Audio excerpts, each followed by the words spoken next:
और ये तैयारी कर रहे हैं कि शहरों के अंदर जो जमीन कीमती है उसको बेच दें।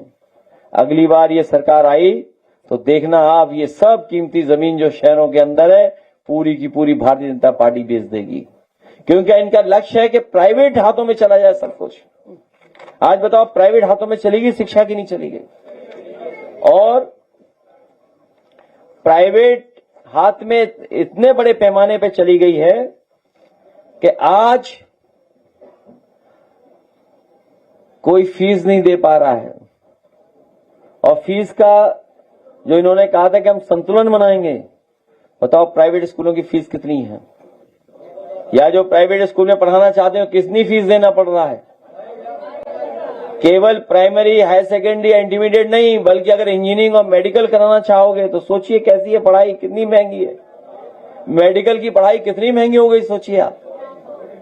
और फिर जो व्यवस्था इन्हें बनानी चाहिए थी, नौकरी नहीं है, रोजगार ही नहीं है। जब दुनिया एआई पे काम कर रही थी तब ये सो रहे थे, सोचिए आप। जब एआई पर काम चल रहा था तब ये सो रहे थे। और हमारे मुख्यमंत्री जी क्या जाने एआई के बारे में।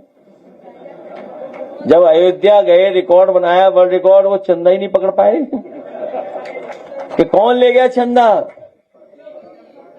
सोचिए, चंदा पार हो गया। कोई कल्पना कर सकता है कि भगवान पे चढ़े हुए चढ़ावे की चोरी हो जाए? बताइए, इससे बड़ा महापाप क्या हो सकता है? अगर ये महापाप किसी ने किया है तो वो भारतीय जनता पार्टी के लोग शामिल हैं जिन्होंने ये महापाप किया है।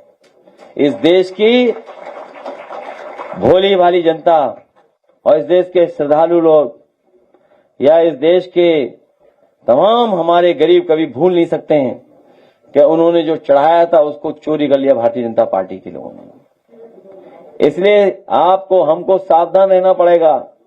जो भगवान के चढ़ावे की चोरी कर सकते हैं वो बताओ सड़क के काम की चोरी क्यों नहीं कर सकते? दवाई में चोरी क्यों नहीं कर सकते? तहसील में क्यों चोरी नहीं कर सकते? पुलिस की चोरी क्यों नहीं कर सकते?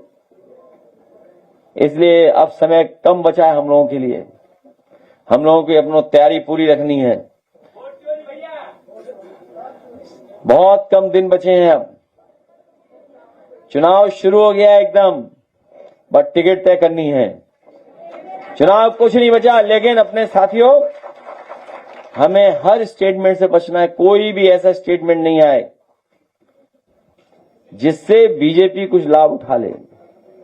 इसलिए आने वाले समय में हम लोग तय करेंगे, एक पर्चा छपवा देंगे सबके लिए, छोटे से लेकर बड़े नेता के लिए, कि भाई इसी को बोलना, इसके अलावा हम तो बोलना।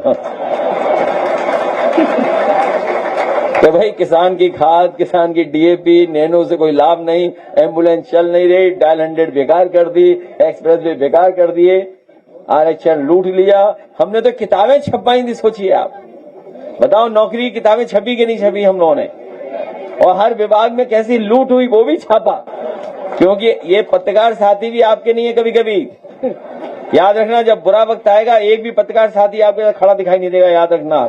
इसलिए अपने नेता, छोटे बड़े कार्यकर्ताओं से भी एक किताब दे देंगे, एक पन्ना दे देंगे, इसी को पढ़ो, इससे ज्यादा इधर उधर मत देखो।